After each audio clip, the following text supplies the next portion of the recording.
E aí, pessoal, bom dia a todos e a todas mais uma vez. Vamos dar início aqui a mais uma aulinha de filosofia. Lembrando que essa aulinha de filosofia, durante o turno da manhã, ela é dedicada à nossa revisão do Enem. Desde o início do ano nós estamos fazendo essa revisão e é muito importante que vocês acompanhem, né? Porque essa revisão, ela é uma forma, como o próprio nome já diz, de relembrar aqueles conteúdos que nós já estudamos. E eu também tenho uma proposta de inserir algumas coisas novas, algumas coisas que a gente não viu, mas que tem a possibilidade de cair no Enem. Se você me perguntar o que cai no Enem, eu vou dizer que tem a possibilidade de cair tudo. Por isso que a gente tem que fazer esses dois caminhos, né? Esses dois percursos. Além de estudar os conteúdos, de desenvolver as habilidades através de conteúdos, conhecimentos novos, a gente tem que ter essa preocupação, não só em filosofia, né, mas em todas as disciplinas. Tem que ter essa preocupação de estar revisando, revisitando alguns conteúdos, não porque eles sejam difíceis ou complicados, mas porque é tanta coisa para a gente estudar que a gente acaba, às vezes, esquecendo alguns conteúdos. E aí basta que o professor fale, lembre de alguma coisa que aí você, cara, eu lembro disso aí, beleza? Então é importante vocês anotarem, é importante vocês perguntarem caso tenham alguma dúvida. Os comentários de vocês, né, também são sempre muito interessantes, muito importantes para o desenvolvimento da nossa aula. Então a gente está caminhando de maneira bem devagar, bem lenta, de uma forma que a gente possa revisar esses conteúdos de uma maneira bem aprofundada, de uma maneira que fique bom aí para todo mundo, ok? Então nós estamos aqui revisando os filósofos pré-socráticos. Até este momento nós já visualizamos, né? Nós já estudamos o Tales de Mileto, só para relembrar aí para quem está chegando agora. Já revisamos o Anaximandro de Mileto também. Revisamos também o Anaxímenes de Mileto. Lembrando que é importante vocês terem aí no caderno anotado o nome do filósofo e a arqué correspondente a ele. Professor, o que é arqué? Meu amigo, se até esse momento você não sabe o que é arqué, ligue aí o sinal amarelo. Arqué, pessoal, é o elemento que dá origem. Cada filósofo pré-socrático, cada filósofo da natureza vai acreditar, vai depositar as suas certezas da origem e criação do universo em um elemento que está dentro da própria natureza. Então, para Tales de Mileto, esse elemento, essa arqué, vai ser a água. E aí, Pablo, seja bem-vindo.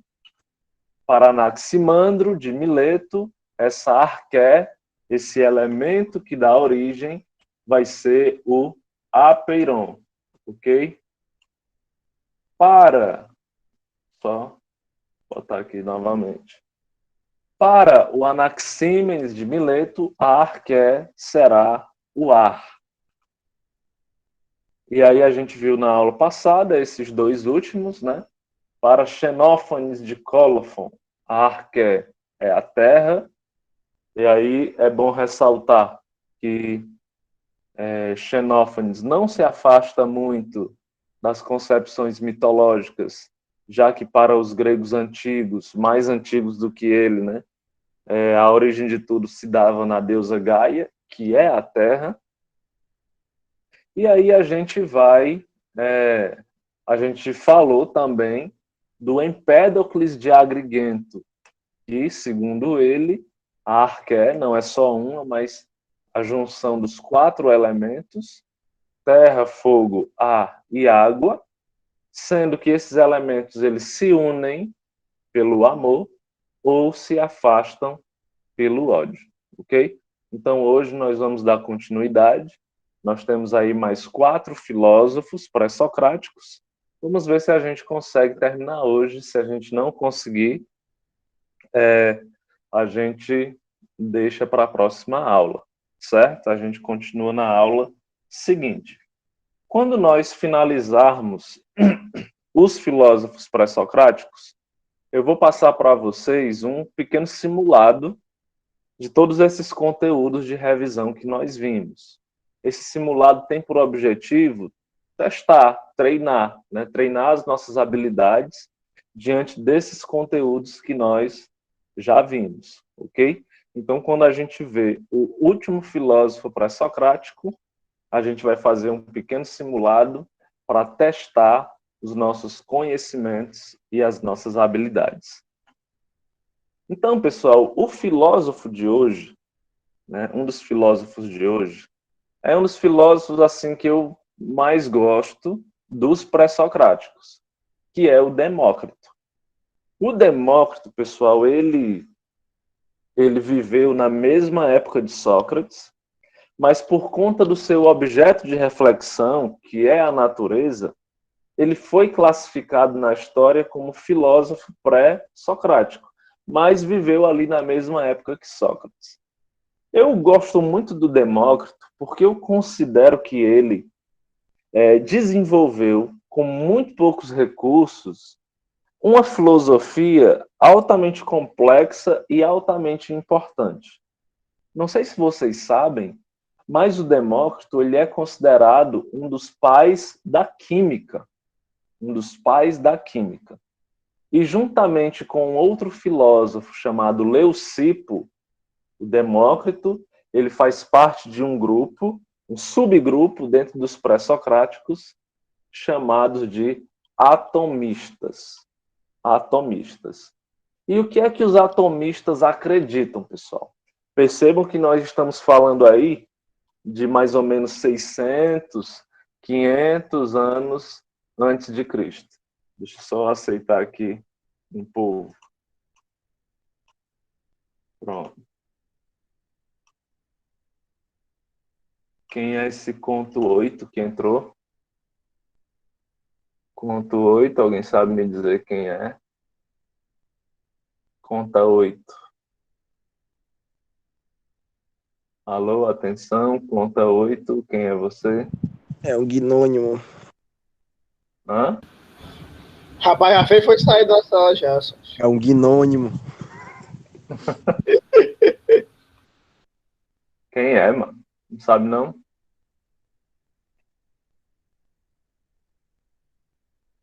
Pior que eu aceitei, né? Se quiser entrar de novo, é foda. Mas vamos lá, né? Deve ser alguém com nome extra. Então, como eu estava dizendo, pessoal, o Demócrito, ele faz parte desse grupo, desse subgrupo dentro dos pré-socráticos, chamados de os atomistas. E como o próprio nome já diz, para os atomistas, certo? Para Demócrito e para Leucipo, o mundo, a natureza e tudo que existe surge e é formado por átomos, certo? Para Demócrito, tudo que existe surge e é formado a partir dos átomos. O que são os átomos para Demócrito, pessoal? Os átomos são partículas, anotem aí. O que é um átomo? Um átomo é uma partícula invisível e indivisível. O que é um átomo para Demócrito? Um átomo é uma partícula invisível e indivisível. Ou seja, é uma partícula que a gente nem pode ver e também é uma partícula que não pode ser dividida. Tá certo? Hoje a gente sabe que o átomo ele pode sim ser dividido, né? Inclusive, existem estudos sobre a antimatéria.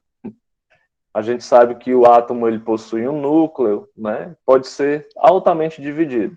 Mas, na época de Demócrito, acreditava-se que os átomos não poderiam ser divididos. Ah, Demócrito errou. Na verdade, eu acho que ele já fez muito. Porque imagina aí, hoje a gente tem microscópio, hoje a gente tem aparelhos, tecnologia suficiente para descobrir que o átomo ele tem ali subdivisões. Mas Demócrito descobriu que a natureza era formada por átomos 600, quase 600 anos antes de Cristo, gente. Sem tecnologia nenhuma. O cara afirmou isso, entendeu? Afirmou isso. É algo muito incrível. E aí o Demócrito vai dizer, os corpos, presta atenção nisso que eu vou dizer, ó. Os corpos, eles não são formados somente por átomos. Os corpos não são formados somente por átomos. Porque se eles fossem formados somente por átomos, não haveria mudança. Presta atenção. Os corpos não são formados somente por átomos. Porque se fossem formados somente por átomos, não haveria mudança. Por que que os corpos mudam? Porque, além de átomos, existe algo chamado vazio. Vazio, o nada. Então, os corpos, presta atenção, são formados de átomos e vazio. Os átomos, aliás, os corpos são formados por átomos e nada. É justamente esse espaço vazio que faz com que os átomos se movimentem. E esse movimento dos átomos é que gera a mudança dos corpos, a mudança nos corpos. Eu vou tentar dar um exemplo para vocês tentarem compreender melhor, ok? Vamos imaginar a sala da casa de vocês, ok? A sala da casa de vocês. Imagine, deixa eu pegar aqui alguém como exemplo. Deixa eu ver aqui, pode ser o Pablo Raikkonen. Chegou atrasado. Opa. Aí eu vou te usar como exemplo. Pablo, tu acha que a sala da tua casa aí tem mais ou menos quantos metros, assim, quantos metros quadrados? Rapaz, quadrado, mais ou menos 4. Pronto. Imagine aí que na sala do Pablo tem quantas pessoas agora aí na tua sala, Pablo? Sabe me dizer? Nenhuma, porque uma hora deve todo mundo trabalhando. Pronto. Então, só tá tu em casa aí. E aí, se tu quiser passar pela sala, chegar na calçada, vai passar normalmente, porque tem muito espaço vazio, não é verdade? Nesse Sim. momento, tu pode transitar livremente, passar pela sala, se deitar na sala, porque existe na sala espaço vazio. Agora, imagina, Pablo, que na sala da tua casa tivesse 100 pessoas. 100 pessoas em pé, todas juntas. Será que tu conseguiria? Ia dificultar bastante a andar, né? É verdade. Será que essa locomoção seria possível? Talvez, mas de maneira muito ordinária. Agora imagina 500 pessoas aí dentro da tua sala. Ave Maria, seria um aperto do cão. Não seria possível o movimento. E aí, se a gente correr um pouquinho aqui, bem rapidinho, e a gente for lá na aula de física, a gente vai descobrir que a palavra movimento, ela tem um pouco a ver com a palavra mudança. Qual é a relação que existe entre a palavra movimento e a palavra mudança? O que é que significa a palavra movimento? Alguém poderia me dizer? É quando um corpo ele se desloca do local natural dele, do estado de inércia. Quando um corpo ele sai da inércia, ele automaticamente fez o movimento. Exatamente, é quando ele muda de espaço. Eu estou em determinado espaço e eu saio desse espaço e vou para outro. Então, movimento significa mudança. Agora, Pablo, na sua sala, o que é que possibilita o movimento e, consequentemente, a mudança? De acordo com o exemplo que a gente deu. Que facilita o que propõe o movimento. Deixa eu pensar aqui um pouquinho, Sérgio. Pensa, ó, a sala não tem ninguém. Quando a sala não tem ninguém, tu consegue andar livremente sobre ela. Se na sala tivesse 500 pessoas, ao contrário, tu não conseguiria andar. Nesse sentido, o que é que possibilita o movimento na sala da tua casa? O vazio, a não existência de nenhuma pessoa dentro da minha sala. Exatamente. Então, percebam o que Demócrito está dizendo. Na nossa vida, no nosso corpo, na natureza, as mudanças que acontecem só podem acontecer porque, além de átomos, né, além daquilo que é matéria, existe um negócio chamado vazio. E o que é o vazio? A ausência de alguma coisa. É o nada. Se nós fôssemos totalmente preenchidos, não haveria sentido na mudança. Da mesma forma que se a sala do Pablo estivesse completamente lotada de pessoas, de corpos, de travesseiros, não sei, se estivesse lotada de alguma coisa feita de átomos, feita de matéria, não seria possível o movimento, não seria possível o deslocamento, não seria possível a mudança de um espaço para outro. É só porque existe o vazio que essa mudança é possível. Do mesmo jeito acontece dentro de nós. Se nós já somos pessoas que nos consideramos suficientes, se nós nos consideramos pessoas que já estão prontas, se nós nos consideramos pessoas que já sabem de tudo, que já sabem o bastante, nunca que a gente será capaz de conhecer coisas novas. Para conhecer coisas novas, para evoluir, primeiro nós temos que reconhecer as limitações que existem em nós, os vazios que existem em nós. Quando a gente reconhece esses vazios que existem em nós, aí é que a gente inicia o movimento para o preenchimento desses vazios, seja com algum conhecimento, seja com outra pessoa e etc. Então, toda mudança, seja na natureza, seja em nós, seja no universo, é proporcionada também pelo vazio. Então, de acordo com Demócrito, vocês podem acrescentar aí, tudo que existe na natureza é feito de átomos, mas também de vazio. E o vazio, o nada, é importante, porque sem ele, o movimento dos átomos não é possível. Se não houver vazio, os átomos não se movimentam e as mudanças no corpo e no mundo são impossíveis.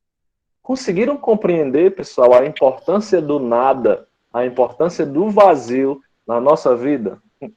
Compreendi. Mas eu fico impressionado com isso aí, né? Mas o maluco, 400 anos de Cristo tem uma noção dessa daí, né, mano? Noção. Exatamente. Eu acho essa visão de Demócrito muito interessante, porque às vezes a gente considera a falta, a ausência, algo ruim. Né? Às vezes a gente considera o fato de você não saber de uma coisa, né, algo ruim. E Demócrito está demonstrando que é o contrário. O fato de não ter, o fato de existir um nada, o fato de existir um vazio, é algo extremamente positivo, porque é através disso que você vai buscar o preenchimento. Se a nossa vida fosse completa por inteira, assim como a sala do Pablo, se na sala do Pablo tivesse 500 pessoas, a gente não caminharia para lugar algum. Seríamos os mesmos, estaríamos nos mesmos lugares para sempre.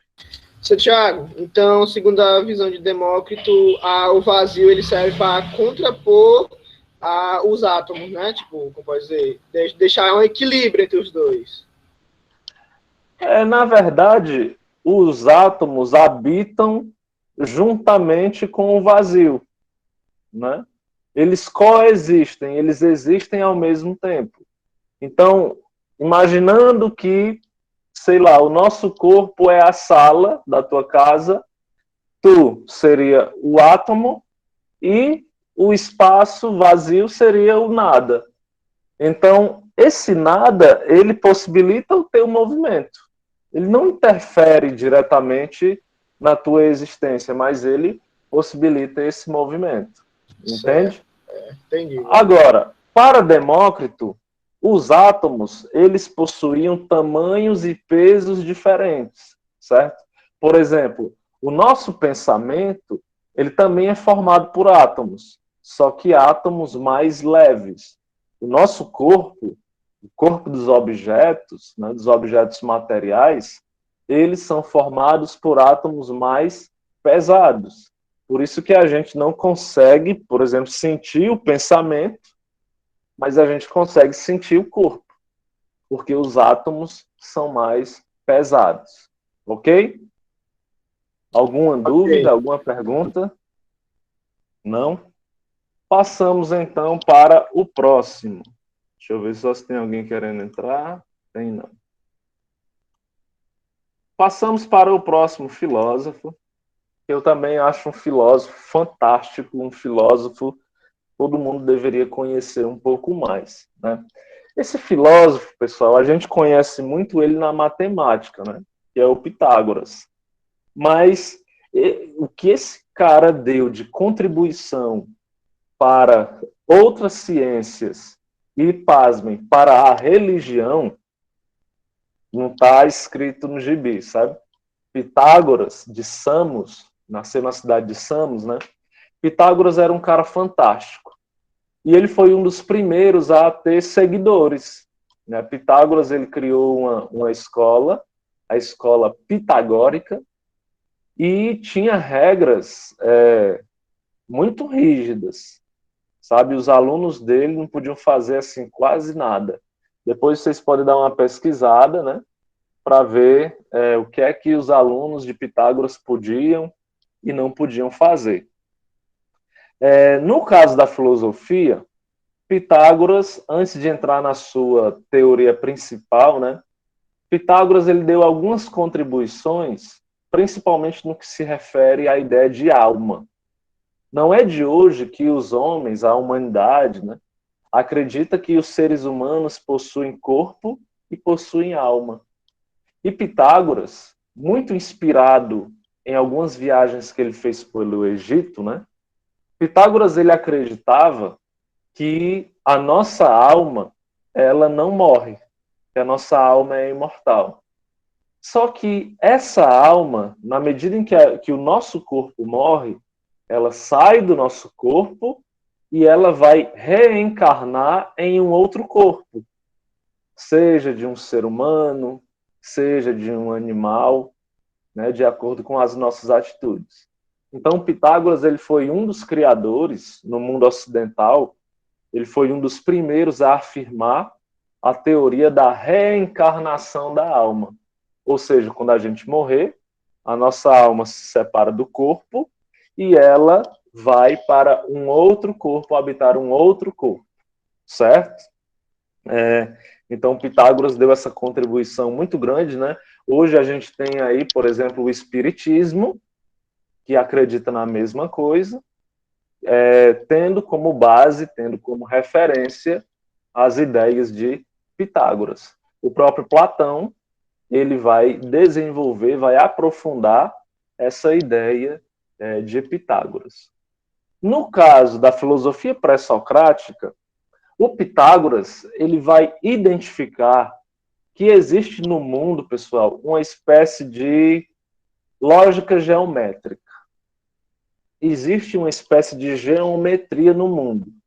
Eu não sei se vocês já pararam para refletir e observar, mas no universo parece que as coisas estão exatamente onde deveriam estar.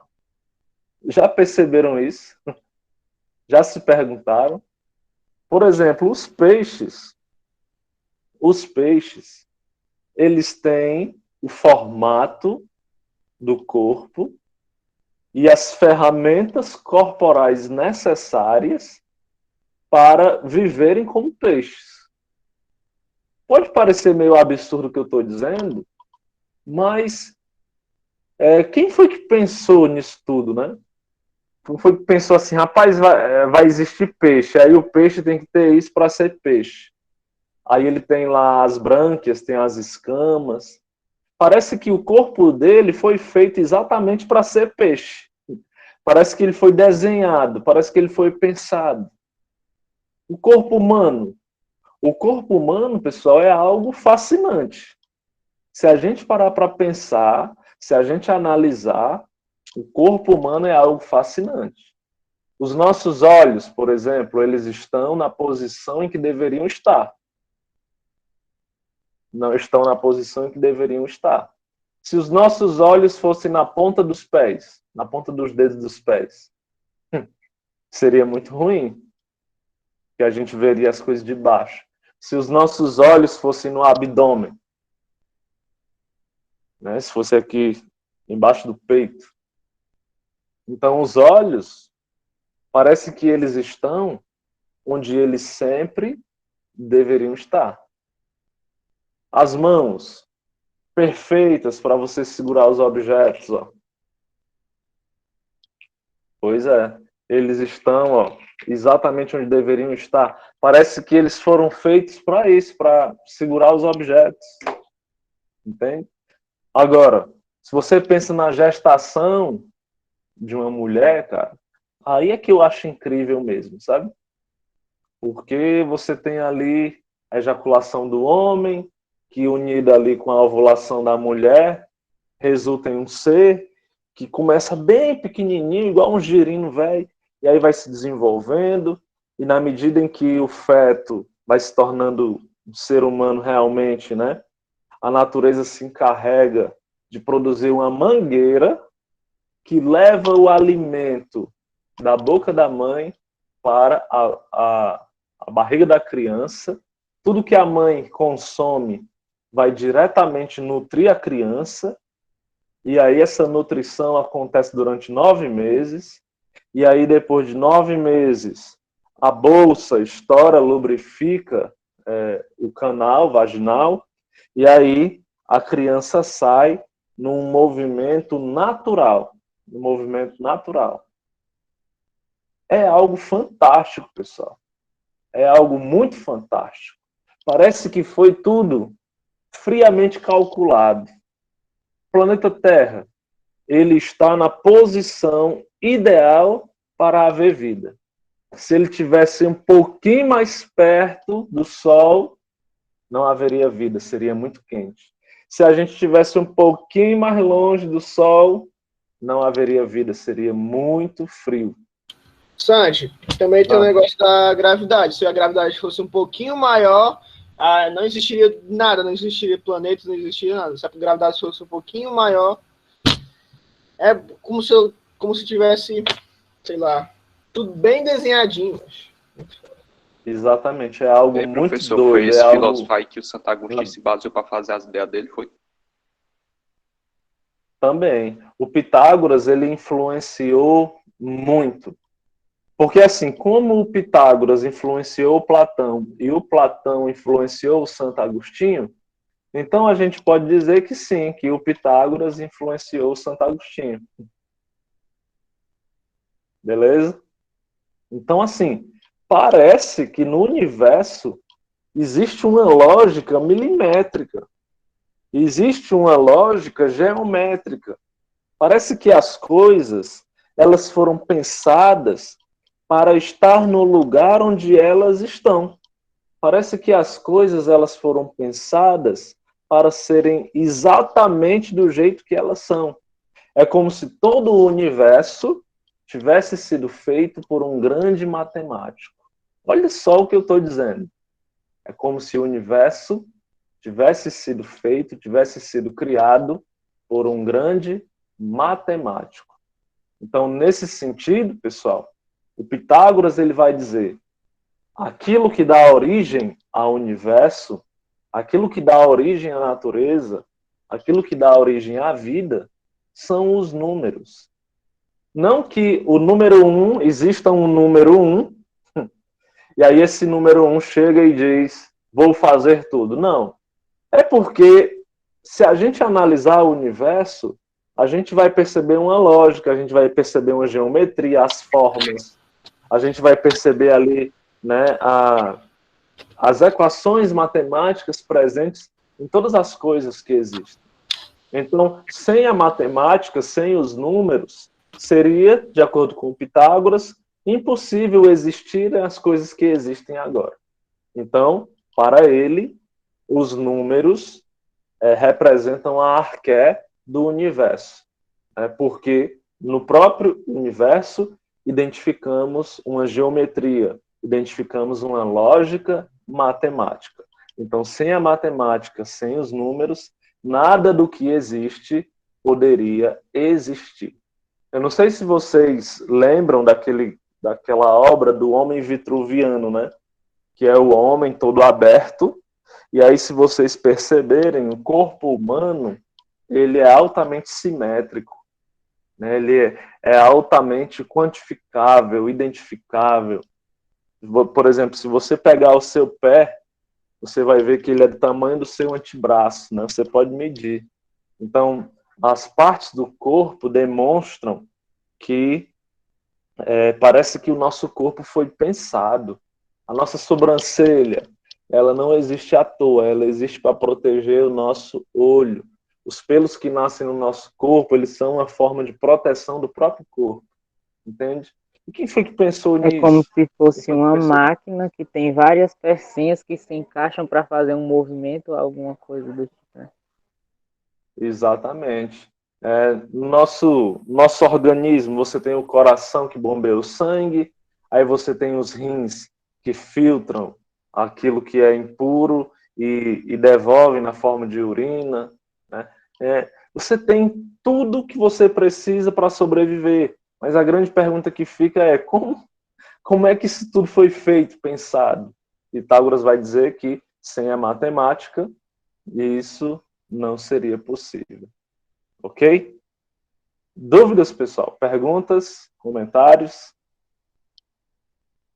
Vamos passar para frente, então. Não. O terceiro filósofo de hoje... Professor. Deixa eu ver aqui.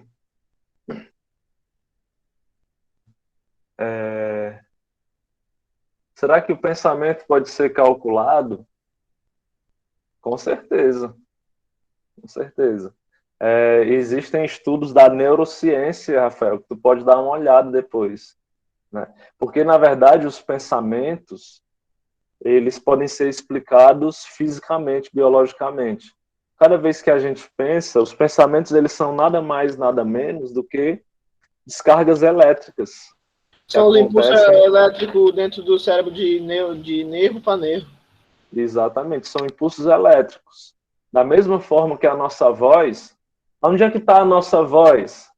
Porque a voz não é algo que está assim dentro de nós, né? A voz, ela é produzida também por essas ondas, por uma espécie de eletricidade que existe, que é feita no nosso corpo, as cordas vocais. Mas a voz não está aqui dentro de nós, você não abre aqui a sua barriga e tira a sua voz. Perceba que a voz é algo que é produzido de uma maneira física, beleza? Mas isso aí é coisa para vocês conversarem, com o André. Com certeza ele tem. Imagina aí, se o Thiago entrar fazendo aula aí, ó, junto, tipo, esse bagulho aí, ia ser massa. Não, aqui eu só passo por cima, né? Com certeza ele tem uma profundidade melhor nesses assuntos. Então vamos para o terceiro filósofo de hoje, pessoal, que também, eu acho que cada filósofo que eu passo, eu digo que é o meu favorito, né? Mas não é hipocrisia não, gente, é porque esses filósofos, eles são muito interessantes. E como eles foram os primeiros, eles possuem um charme, não sei se vocês percebem, né? Eles possuem um charme, eles foram os desbravadores, eles foram aqueles que descobriram, aqueles que fundaram a filosofia. Então, a filosofia deve muito a esses caras, relembrando que para eles chegarem nesse ponto das teorias deles, eles ficaram observando a natureza durante muito tempo. Muito tempo. Não foi algo que eles descobriram do dia para a noite. Foi algo que eles maturaram, demoraram bastante tempo para desenvolver. E tiveram que enfrentar a sociedade da época, porque se tinham paradigmas, dogmas, que iam totalmente de contrário àquilo que eles estavam propondo. Então, o Heráclito, ele nasceu na cidade de Éfeso, e o Heráclito, pessoal, ele era um filósofo, assim, bem misterioso, né? É muito interessante a pesquisa a respeito desse filósofo. Como os meninos disseram aí no chat, né? O Heráclito, ele tem uma frase que é atribuída a ele. Algumas pessoas dizem que foi ele que falou. Outras pessoas dizem que essa frase ela vem de um provérbio chinês e ele utilizou, certo?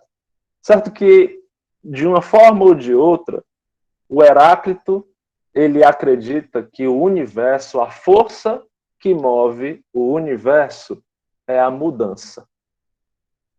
A força que move o universo é a mudança.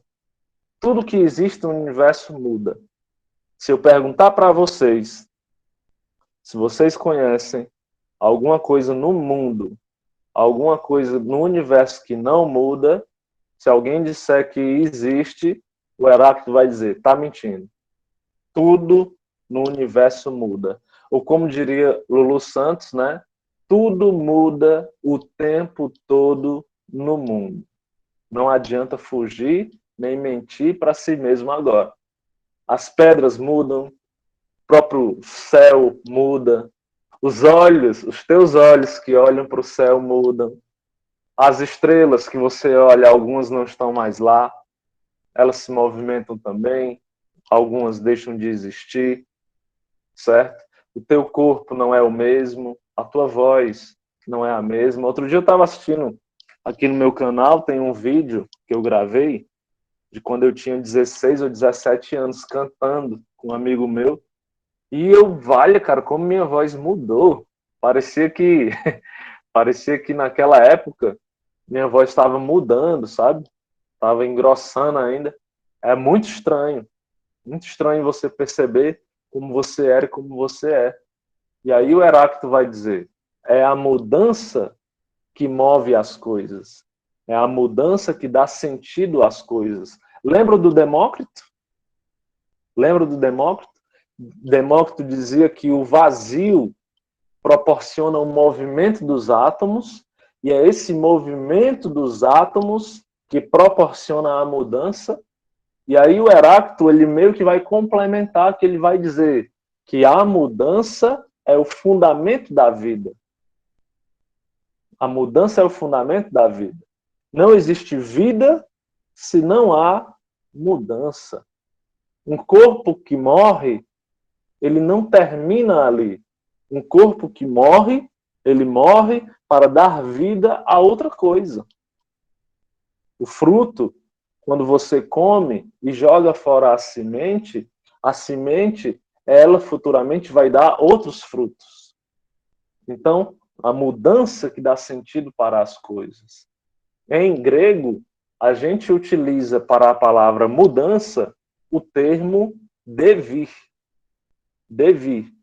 Então, devir, como vocês podem ver aqui no slide, ó, devir é a mesma coisa que mudança, certo? Então, para Heráclito, a arqué é o devir ou a mudança. E aí, pessoal, como Heráclito era um filósofo pré-socrático, e essa arqué que representa o devir, representa a mudança, essa arqué deveria estar na própria natureza. E aí, ao observar a natureza, Heráclito percebeu que existe um elemento que ilustra a mudança de uma maneira muito legal, que é o fogo. Se existe um elemento que pode representar a mudança, este elemento é o fogo. Porque depois que você toca fogo em algo, este algo nunca mais volta a ser aquilo que era antes. Você pode reconstruir, você pode reformar, você pode tentar restaurar, você pode, sei lá, ter uma cópia. Mas quando o fogo toca, ele proporciona uma mudança que não poderá ser visto aquilo que era antes. Então, o fogo é o elemento que torna possível a mudança constante. Então, para Heráclito, como os meninos falaram aí no chat, o homem ou o ser humano nunca toma banho no mesmo rio. Porque nem o homem que toma banho no rio é o mesmo, a gente muda todo dia, muda constantemente. Cai cabelo nosso todo dia, a gente muda de pele todo dia. E nem as águas que correm no rio também são as mesmas. São águas diferentes. Assim como tudo aquilo que o fogo toca se torna diferente. A mudança é aquilo que dá sentido a tudo. É aquilo que dá sentido ao mundo e ao universo. Desconfie daquilo que aparentemente não muda, porque tudo muda. Quer falar um pouco, Pablo, sobre esse exemplo aí?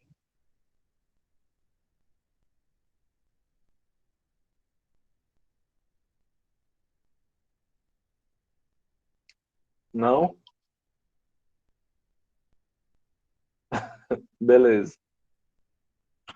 E aí, gente, para finalizar, vamos para o quarto filósofo de hoje, quarto filósofo e último dos pré-socráticos. Talvez, se vocês me perguntassem assim, professor, qual é o filósofo pré-socrático mais importante? É muito difícil escolher um. Mas se eu pudesse escolher um, eu escolheria o Parmênides. Porque é a partir dele que toda a tradição filosófica vai ser formada. O Platão ele vai ser muito influenciado pelo Pitágoras, pelo Heráclito, mas também, principalmente, pelo Parmênides. E aí, se vocês lembrarem da teoria das ideias e relacionarem aqui com o Parmênides, vocês vão descobrir o porquê. Ao contrário do Heráclito, a gente pode botar o pensamento do Parmênides e do Heráclito de uma forma rival. Eles pensavam bem diferente.